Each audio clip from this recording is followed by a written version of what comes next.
Introduction. On December 7th, 1988, in the country of Armenia, a father and mother by the name of Samuel and Danielle sent their young son, Armando, off to school with encouragement and words of wisdom like they did every school day.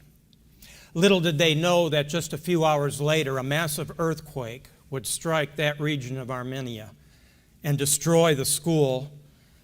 And through the pandemonium, through the chaos, the destruction, the injuries, and the death, Samuel and Danielle tried to discover what happened to their son, but they couldn't get any information. All they had was sketchy reports over the radio. And the reality is that about 6 weeks later, some final statistics were revealed as to the destruction and the death toll of this particular earthquake that lasted off and on for 4 minutes. It killed just under 30,000 people. Getting back to the true story, Samuel grabbed his coat and headed for the schoolyard, and when he reached the area where Arman's school used to be, he discovered that it was nothing more than a pile of debris. He noticed several parents crying, standing around, some digging feverishly through the rubble, through the debris, trying to clear it out and get to their students who had been buried. As this scene continued to unfold, Samuel began to work on displacing a wooden beam. And then he picked up one rock after another and tossed it off to the side.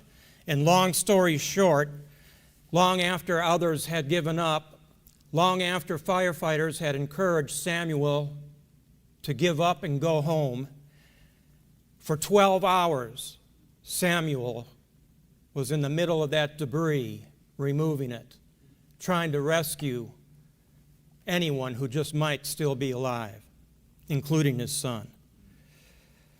After 12 hours, he heard a very faint child's voice. And climbing out from underneath the rubble that still existed was a 7 or 8 year old boy, a classmate of Arman's. What happened was when the school building collapsed down upon itself, steel beams interlocked in a triangular shape and covered the area where Arman's classroom was. And so after 12 hours, the kids that were still alive in the classroom were able to make their way out and to safety and to medical care and attention. And it wasn't just one child, but it was one after another after another. The last student to get out of that classroom alive was little Armand. A journalist witnessing the reunion of the son and the father, and you can imagine how that was, a tearjerker.